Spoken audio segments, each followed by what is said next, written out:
G'day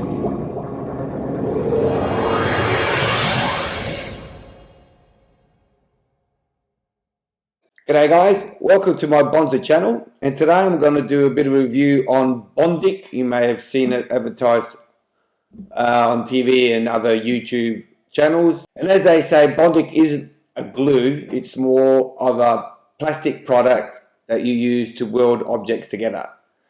Now I've used it for all the normal stuff that they've shown you on before, fixed frayed cords. I have a whole collection of Elvis plates where the music box attachment came undone, and apart from this one I have used Bondic to fix it, and it's worked really well. And the best thing about it is it dries clear, so you can't really see the repair job. So then I tried to do a couple of other things. I've got a Fitbit watch and the band broke off it, and I used Bondic to fix it, and it didn't work. So don't know why it didn't work. I didn't use it as a glue. I actually did a little weld right around the band, and unfortunately when I put it on, it just came off. Maybe I'm supposed to rough up the surface, but I'm not going to do that to my Fitbit watch. The whole idea is to protect it, not to scratch the crap out of it. So that didn't work. Then I decided to fix a brass doorknob that I have. The doorknob has come off, and I thought, oh, I'll try and fix it with Bondic. So I pulled the doorknob off the door, and I placed a weld around it, put it back on the door, and then as soon as I closed the door, the thing fell off. And I'm not sure if you can see it. That's a little plastic Bondic weld that I'd placed on the door handle.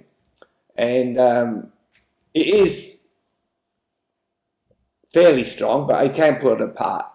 So, you know, it's not like they reckon it's hard as a rock. So it did break. So anyway, then I figured maybe I didn't prepare the job correctly. So if you have a look behind me, you'll see the door handle in question, and I'm about to repair it, and I'm about to repair it again. Now what I did this time is I actually used sandpaper and I scratched it up. You can see how shiny it is now. So that's all nicely scratched. And then I also did the same thing to the door handle itself. And I'm now applying the Bondic weld to the door. And I went all the way around, and there's a little bit of an indentation, so the Bondic would have sort of seeped in between the crack between the handle and the door fitting. So then I applied the 4 seconds UV light, and I did that very slowly, and I went around the whole door handle, making sure that it had set properly. And I think, like, when you see a lot of the other videos, you know, they show you like they put Bondic to a couple of screws on an eye bolt, and then they use it to pull a car. Well, they put heaps of Bondic on those two surfaces, and probably when you put enough Bondic glue on it, it becomes a lot tougher. And because it's actually seeped into the screw of each bolt, that set it really tight, so it's not going to pull apart because it's actually welded inside that.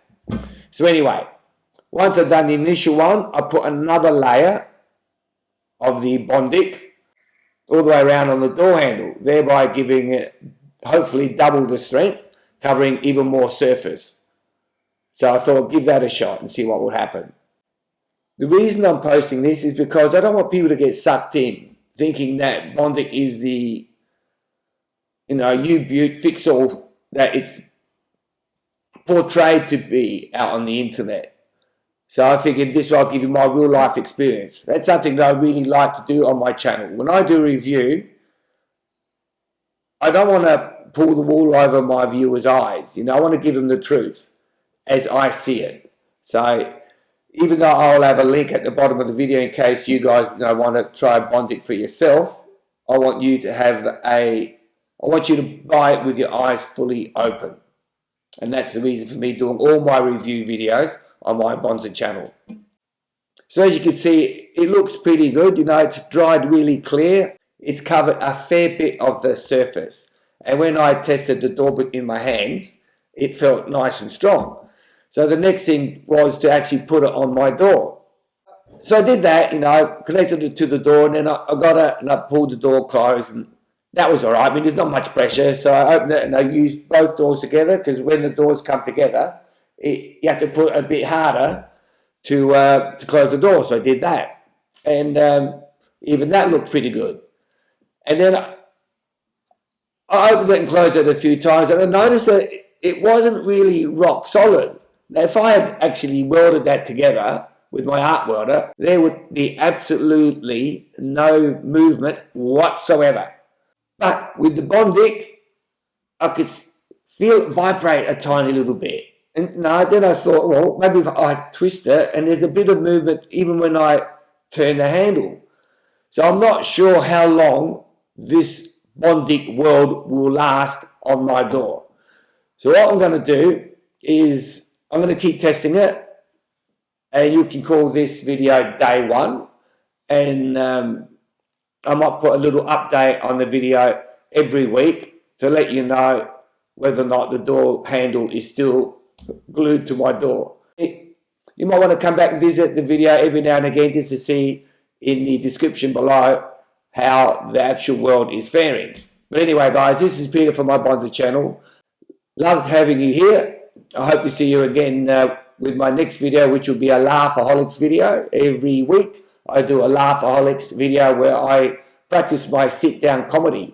I call it that because I tell jokes while I'm sitting down. So yeah, that won't happen unless you subscribe. You can do that down below. Hit the subscribe button, then click on the bell and select all, because if you don't do all those three things, you won't get notification of future videos. As always, guys, hope to catch you next time. This is Peter from my Bondic channel, signing off. Until then, take care of yourself. Catch you later. See you, guys.